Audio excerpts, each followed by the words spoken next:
Now for our final member of the Hall of Fame class of 2024. Samuel Anthony Mikulak was born in the fall of 1992, hailing from Huntington Beach, California. His journey in gymnastics started at the tender age of 2, nurtured by his parents, both former gymnasts at the University of California at Berkeley. He attended Corona Del Mar High School and SCATS before enrolling in the University of Michigan, where he became a standout member of the Wolverines gymnastics team from 2010 to 2014. I was here in Columbus at St. John Arena when Mikulak came in, kind of like a boy wonder, and won the all-around as a freshman at his first NCAA championships in 2011. Following his sophomore year, his stellar performances earned him a spot on the U.S. Olympic team for the 2012 London Games. At those Olympics, Sam earned a spot in the vault final. A vault final, which I may add, included some of the best vaulters of the modern era. In making the 2012 Olympic team, Mikulak became the first male gymnast from the University of Michigan to qualify for the Olympics. Personally, I have always admired his well-balanced gymnastics, and nowhere was that more evident than in 2018 at the Doha World Championships, where Sam qualified for the individual all-around final and also 4 event finals, making him the first U.S. man since the late Kurt Thomas in 1979 to qualify for that many individual event finals at a World Championships. At the 2016 Olympics in Rio de Janeiro, he went on to place 7th in the all-around and 4th on high bar, making him a perennial top 10 all-around competitor in the world. Mikulak called the 2020 Games the most meaningful and the hardest Olympics to qualify for in his career. He spoke about redefining his identity beyond being only a gymnast. To the untrained eye, it looked like success had come too easily to Sam Mikulak. But as one peels back the layers, one realizes that each and every one of our inductees, just like Sam, overcame adversity. Back in 2012, he broke not one, but both ankles leading up to the Olympic Games that year. And he managed to make that 2012 team. And after his Achilles tendon rupture a bit later in his career, he was able to make his 3rd Olympic team in Tokyo. And that's where I believe he helped to cement his legacy. After retiring from competitive gymnastics following the 2020 Tokyo Olympics, Mikulak transitioned into coaching, bringing his wealth of experience and expertise to mentor the next generation of gymnasts at Evo Gymnastics in Sarasota, Florida. To honor Sam's incredible achievements and contributions to American gymnastics, the first annual Sam Mikulak Men's Gymnastics Invitational was presented by Evo Gymnastics and the Men's Artistic Gymnastics Foundation USA. Sam Mikulak is one of the greatest American male gymnasts of all time. He is a 3-time Olympian for Team USA, a 6-time U.S. all-around champion, a record that still holds today. Let us pay tribute to the career of Sam Mikulak by directing our attention to the video montage prepared by the University of Michigan. Sam Mikulak!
an honor it is to be here today. Let me get this out. That air flare, we need to fix that, by the way. I don't know if you guys saw that knee bend. I've done better ones, I promise. Well, if you don't know, I mean, you said it already. I'm a coach now at Florida, in Sarasota, Florida. Love it out there. Beautiful weather. You know, I appreciate the Michigan time, but I'd say I like the sun a little bit more now. But it's always a pleasure to get back and see Kurt and Jordan and Shao. They're doing a great job with the program. But as a coach now, one of my gymnasts asked me what I want to do for the rest of my life. Did you want to coach? And I told him the one thing I know is that gymnastics will always play a key role. And later that night, my mind was racing about where this level of dedication came from. I can hardly figure out what I want for dinner, nonetheless what I want to do for the rest of my life. On top of that, some of the stories I share aren't always the happiest, like breaking both my ankles in 2011, feeling the fear of missing out on my first Olympic Games in 2012, reigniting that injury in 2020 or in the 2012 Olympic trials, and leading me to not be able to compete the next day for day 2 of the Olympic trials. Wow. This is quite a little, reliving all these memories, it's a lot. It's been a whole lifetime in this sport. There's been a lot of gymnastics, there's been a lot of people that have helped me through these years, and I think I'd be remiss to say I got through it all because of my wonderful family, my wonderful mentors, and some of the best teammates a guy could ask for. So as I look over at that table, I do have to say thank you guys for everything you've done for me, because everything I did was great, it was phenomenal, it was fun, but you guys are the ones that made that special. So you guys really mean the most to me, and thank you for everything you guys have done. Go Sam.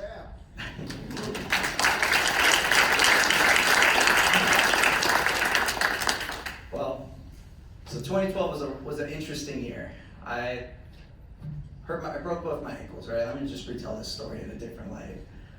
I was terrified, and I thought that was going to be the end of my first Olympic experience.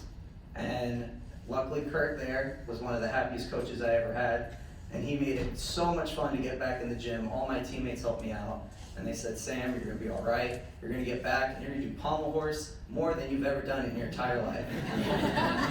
And I said, oh boy, what did I get myself into? But they were so supportive, and it was that tutelage that helped me make that Olympic Games, because what happened was day 1 of Olympic trials, I ended up landing short on my vault, and that inflamed my ankle to the point where I couldn't compete the next day on everything except for pommel horse.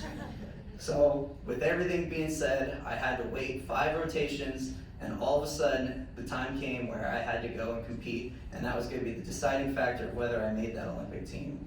And because of how much they pushed me, I remember blacking out that entire routine and just letting the muscle memory take over. And the second I landed, I just looked around, I was like, oh my gosh, I can't believe I just did that. And that secured my first Olympic team that I ever made. Then it'll take us into the 2013 World Championships. And you told a lot of stories about how great things were. But I think some of my faults and some of my strengths came in that I always wanted things to be perfect, and that might be the fault a lot of gymnasts have as well. Because in 2013, I qualified in 2nd place in World Championships. And so I went into that all-around finals, and I was in 3rd place going into the 5th rotation. And on high bar, I ended up taking my full talk a little bit too flat, not making the giant over, and losing out on my first all-around world medal. And going into the 2016 year, I remember recommitting myself to gymnastics and saying, I am going to be the perfect athlete. I'm going to do everything by the book. I'm going to do everything everyone says, so that there's no chance I don't end up accomplishing my dreams. And so at that Olympic Games, I ended up placing 7th in the all-around. It's a great title. I loved it. Well, I guess I didn't really love it. I was slightly disappointed. I wanted that gold medal. I wanted that for my entire life. And then on top of that, I had the experience of I qualified first on floor finals. And going into that finals, there was 2 Brazilians ahead of me, and we were in Rio. And so they started booing me once I came out. And I'll never forget being like, all right, this is my time. I'm gonna get pissed and I'm gonna show them. But I made a mistake after mistake, and they just cheered for everything I did wrong. I remember getting out of that finals, placed dead last, and I just started bawling in that tunnel. And I remember a trainer came over and just did nothing but hold me, because that was everything I'd been leading up into and took in my life, was getting that Olympic medal.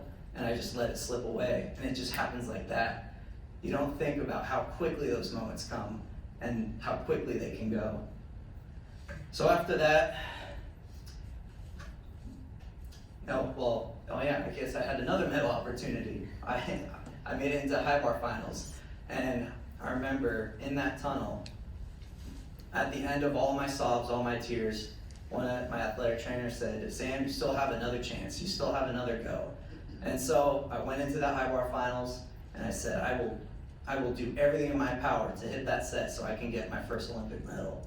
And I never did. I ended up in 4th place with a great hit set, but that led me to believe, I committed everything. I did everything by the book.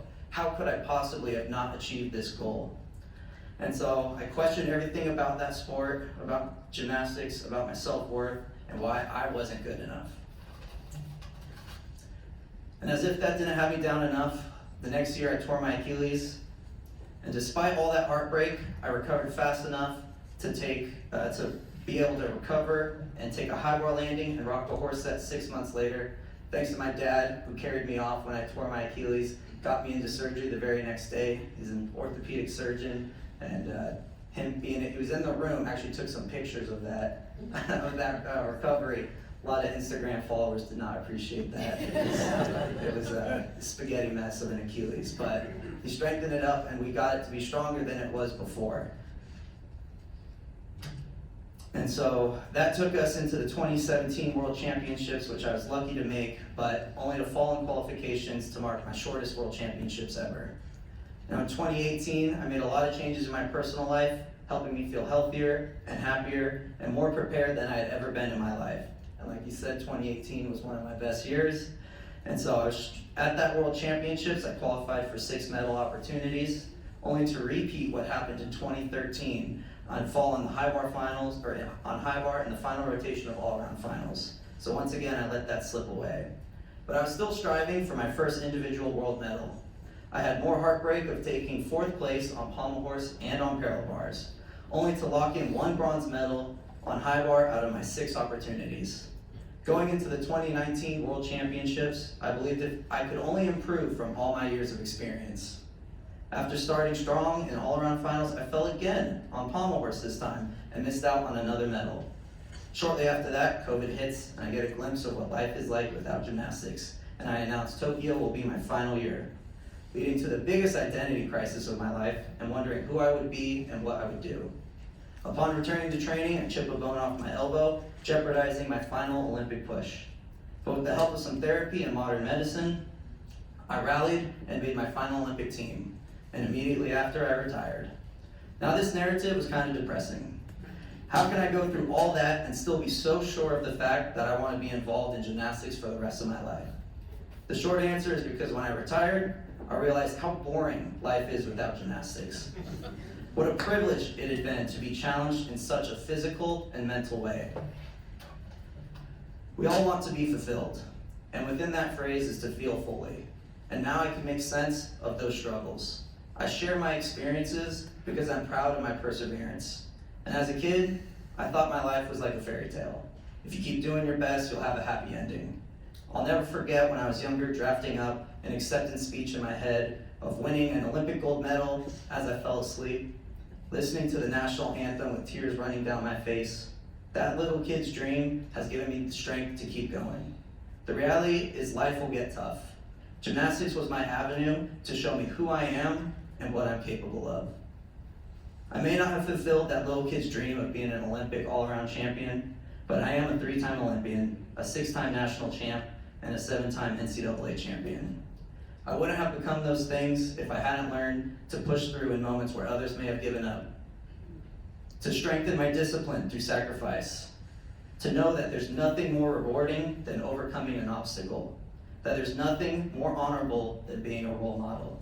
And that there's nothing more powerful than a dream. Gymnastics is the only sport that could have taught me these lessons. And through those years, I'd be damned if I didn't say I had the most fun of my life. For all the friends I've made over the years, for all the places I've traveled, for all the blood, sweat, and tears that brought our Michigan team back-to-back NCAA championships. For the first time, my name was announced to an Olympic team surrounded by my family and friends. For the feeling of belief and support I've received from this community. For the experiences that have made me the man that I am today, I am grateful. Because I now understand what it truly means to love this sport. Thank you very much.